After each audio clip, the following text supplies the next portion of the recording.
اعوذ باللہ من الشیطان الرجیم بسم اللہ الرحمن الرحیم رب اشرح لی صدری ویسر لی امری واحلل عقدۃ من لسانی یفقہوا قولی۔ قرآن کی وہ صورت جو دعا ہے بندے کی جانب سے، اور پوری قرآن دعا کا جواب ہے اللہ کی جانب سے۔ یہ وہ دعا ہے جو محمد صلی اللہ علیہ وسلم سے پہلے کسی نبی کو نہیں دی گئی۔ یہ دعا سورۃ الفاتحہ ہے۔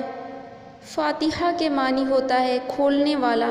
چونکہ سورۃ فاتحہ ایک دعا ہے اور اس میں ہدایت کی دعا مانگی گئی ہے، تو پوری قرآن کو ہدایت کے لیے کھول کر بیان کر دیا گیا ہے، اس لیے اسے سورۃ الفاتحہ کہتے ہیں۔ اس سورت کا نام سورۃ الحمد اور سورۃ صلاۃ بھی ہے، چونکہ صلاۃ کے معنی نماز ہوتا ہے اور نماز اس سورت کے بغیر نہیں ہوتی۔ اس سورت کو سورۃ الشفا بھی کہتے ہیں، اور یہ دعا سب سے زیادہ نفع بخش اور عمدہ قرار پائی ہے، کیونکہ اس میں اللہ اپنے بندے کو سیدھے راستے کی طرف ہدایت دے رہے ہیں۔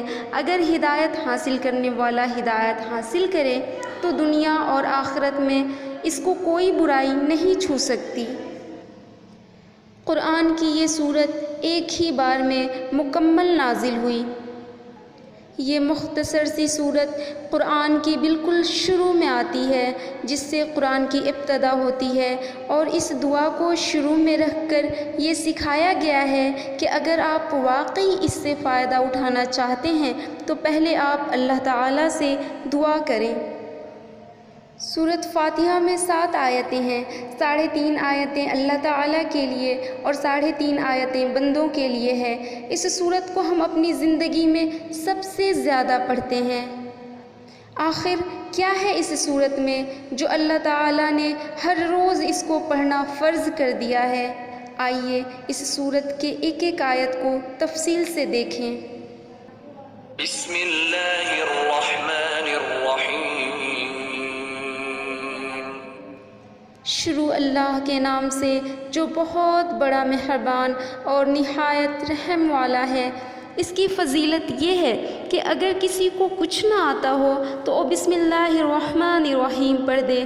محمد صلی اللہ علیہ وسلم فرماتے ہیں ہر کام کو کرتے وقت بسم اللہ پڑھو، اور اس کی اہمیت اتنی زیادہ ہے کہ اگر اس کو جس عمل میں بھی شامل نہ کیا گیا اس عمل میں شیطان شامل ہو جاتا ہے۔ دوسری آیت میں اللہ تعالیٰ کا انٹروڈکشن دیا جا رہا ہے۔ آخر کون ہے وہ اللہ؟ الحمدللہ رب العالمین۔ تمام تعریفیں اور شکر اللہ کے لیے جو رب ہے تمام جہانوں کا۔ ہم جس دنیا میں رہتے ہیں وہ ایک جہاں ہے۔ اللہ تعالیٰ نے 7 آسمان اور 7 زمین بنائے ہیں، اور اس کے اندر پائے جانے والے ہر ایک شے کا وہ رب ہے، اور ان تمام شے کا اصل اوریجنیٹر ہے، لہٰذا اصل تعریف اللہ کی ہی ہونی چاہیے۔ الرحمن الرحیم۔ الرحمن بہت مہربان، یعنی گریٹر ڈگری میں رحمان، جس کی کوئی لیمٹ یا حد نہیں ہے۔ اس کے تعلق سے ایک مشہور روایت ہے جو کہ ترمذی کی حدیث ہے۔ اللہ تعالیٰ فرماتا ہے کہ میں اللہ رحمان نے رحم کو پیدا کیا۔ رحم یوٹیرس کو کہتے ہیں، جو کہ ماں کے پیٹ کا حصہ ہے، جس میں ایک بچے کے لیے سب سے محفوظ جگہ ہوتی ہے، اور اسی سے اپنا نام رحمان رکھا۔ جو اس کے رشتے کو باقی رکھے گا میں بھی اپنا تعلق اس سے باقی رکھوں گا، اور جو اس سے اپنا تعلق توڑ دے گا میں بھی اپنا تعلق اس سے توڑ دوں گا۔ الرحیم بار بار رحم کرنے والا، جس میں کنٹینیوس ہے، یعنی لگاتار رحم کرنے والا۔ ہم انسان اپنی زندگی میں بار بار غلطیاں کرتے ہیں، اور اللہ تعالیٰ بار بار معاف کرتا ہے اگر اس کی طرف پلٹ کر اپنی غلطیوں کی سچی معافی مانگے تو۔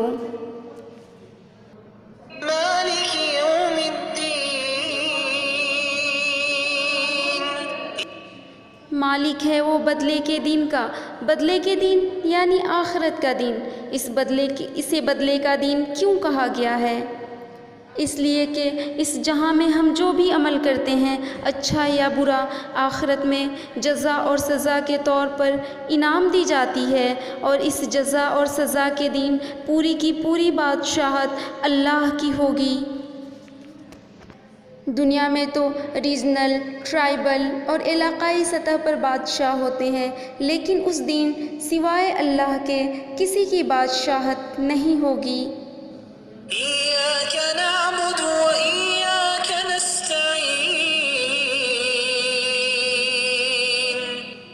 سورۃ الفاتحہ میں 3.5 آیت اللہ کے لیے اور 3.5 آیت اس کے بندوں کے لیے ہے، جس میں سے یہی وہ آیت ہے جو 2 حصوں میں بٹ جاتا ہے۔ ایاک نعبد، جس کا معنی ہے صرف تیری ہی عبادت کرتے ہیں، یہ حصہ اللہ کے لیے ہے، اور اس کا دوسرا حصہ وَإِيَّاكَ نَسْتَعِينُ، جس کا معنی ہے صرف تجھی سے مدد مانگتے ہیں، یہ حصہ اس کے بندوں کے لیے ہے، صرف تیری ہی عبادت کرتے ہیں اور صرف تجھی سے مدد مانگتے ہیں۔ اس بات پر زور دی گئی ہے، یعنی اس دعا کو کرنے والا اپنی عبادت اور مدد مانگنے میں کسی کو شریک نہیں ٹھہراتا سوائے اللہ تعالیٰ کے۔ اهدنا الصراط المستقيم۔ ہدایت دے ہمیں سیدھے راستے کی۔ لیکن یہ سوچنے والی بات ہے کہ ایمان والے ہونے کے باوجود بھی اللہ تعالیٰ نے ہمیں ہدایت مانگنے کی تلقین کیوں دیا ہے؟ کیونکہ شیطان سب سے زیادہ ایمان والوں کو بھٹکاتا ہے، اس لیے مرنے تک دعا کرنا ہے کہ اے اللہ ہمیں سیدھے راستے پر چلا۔ اب یہ سیدھا راستہ کس طرح کا ہے اور کون سا ہے وہ سیدھا راستہ؟ وہ راستہ قرآن کا راستہ ہے۔ صراط الذين أنعمت عليهم غير المغضوب عليهم ولا الضالين۔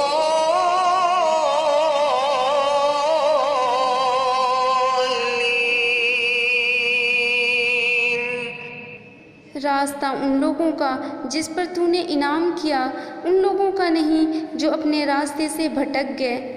اب یہ وہ لوگ کون ہیں جس کے راستے پر چلنے کو سکھایا جا رہا ہے؟